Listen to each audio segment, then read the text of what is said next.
Buenas tardes, soy la profesora Littell y hoy vamos a hablar del pretérito y cambios de ortografía, or in English, preterite and changes in spelling. These are also called the car-gar-zar or gar-car-zar verbs. The only changes really that we have for car-gar and zar is in the yo form. So that's something to keep in mind. So let's talk about sounds letters make according to the vowel after them. First, we'll talk about English. So we have two ways to say the G in English. We have German, j, j, and Gary, g, g. Both these words have initial G, but they are pronounced differently. So what's the rule in English? If the G is followed by an E or an I, then it's a soft G sound, which in English is a J sound. If the G is followed by any other vowel or a consonant, then it's a hard G sound, G. If we add a U after the G that has an I or an E after it, we still have the hard G sound. For example, guide, guile, guess, and guest. Ortografía en español, so spelling in Spanish. In Spanish, the G has similar rules, so it should be easy to remember. If the G is followed by an E or an I, then we have a soft G sound, but instead of being J, it's H. Note this is different from the soft G sound in English, which is J. So, por ejemplo, for example, Geraldo, gelatina, gemelo, geometría, general, generoso, gerente or gente, etc. If the G is followed by any other vowel, A, O, or U, or a consonant, then it is the hard G sound, just like in English, G.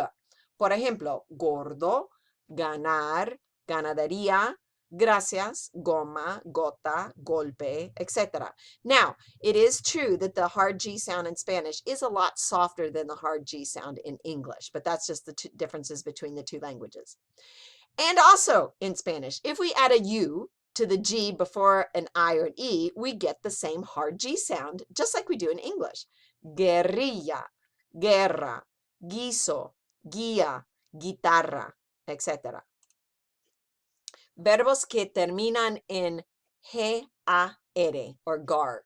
Sometimes there are spelling changes in the preterite, in the yo form, in order to keep the original sound that the infinitive has. Por ejemplo, for example, llegar. Notice the sound the G has, llegar. It's an A after it, so it's G. The G has the hard G sound, as in Gary.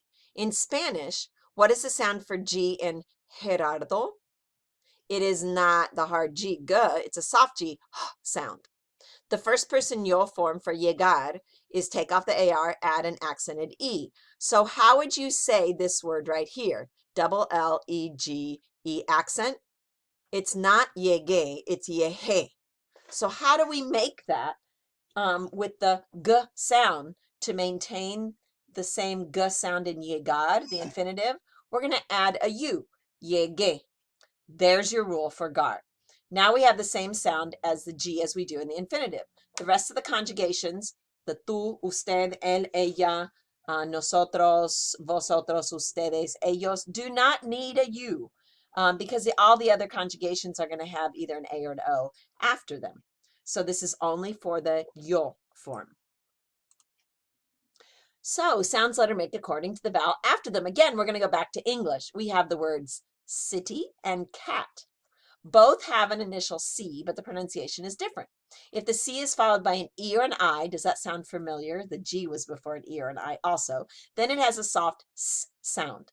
If the C is followed by any other vowel, A, O, U, or any other consonant, then it's a hard G sound, K. If we want a hard K sound with the vowel of E or I that follows, then in English we use a K instead of a C. Example, kitten, key. Ortografía en español. In Spanish, the C has similar rules. If the C has an E or an I after that, then it has that soft sound, and it's the same S sound. Ciudad, celebración, cine, civil, etc. If the C has another vowel or a consonant, then it has the K sound. Por ejemplo, conejo, cada, cuatro, cuando, etc. The letter K in Spanish only shows up in foreign words. So Spanish uses Q-U-E, que, or Q-U-I, ki, to make the hard k sound with an I or an E after it. Que, quince, queso, querido, querer, química, etc. Verbos que terminan en car, or C-A-R. As we already know, sometimes there are spelling changes in the preterite in order to keep the original sound that the infinitive has. Por ejemplo, sacar has the hard C sound, as in cat. In Spanish, what is the sound for C in ciudad? It is not the hard C, k. It's a soft C, s. So the first person yo form is the ending E accent for an AR ending verb. So how would you say S-A-C accented E? You would not say sake, because it would be sase. So in order to maintain the hard k sound, we change the C to QU to maintain the same hard k sound, sake. Notice S-A-Q-U-E. Now we have the same C sound as we do in the infinitive. The rest of the conjugations for sacar are normal in preterite because they don't end in that E.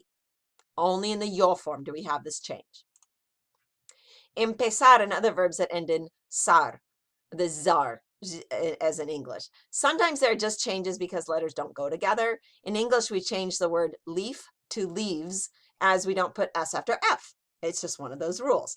In Spanish, ZE isn't used much except for a few exceptions of words from other languages and some old leftover spellings from ancient times. So if you have ZAR at the end of a verb, for first person, you're going to change the Z to a C. Por ejemplo, empecé. Empezar is ZAR, but the yo form is CE. The rest of the conjugations stay exactly the same because they don't have this problem with the C or ZE. So repaso, and if you can't do this, you'll need to rewatch this video. In preterite, if the verb ends in GAR, how does the spelling change in first person yo form go? So remember, AR is going to have an accented E. If you just have GE, it's he. How do you make it ge? In preterite, if the verb ends in CAR, how does the spelling change in the first person yo form? Remember, if it's CE, it's going to be se, and we need it to be que. How do you spell that? In preterite, if the verb ends in ZAR, how does the spelling change in first person? Remember, in Spanish, ZE does not exist, so what do we do? Hasta el próximo. Adiós. El fin.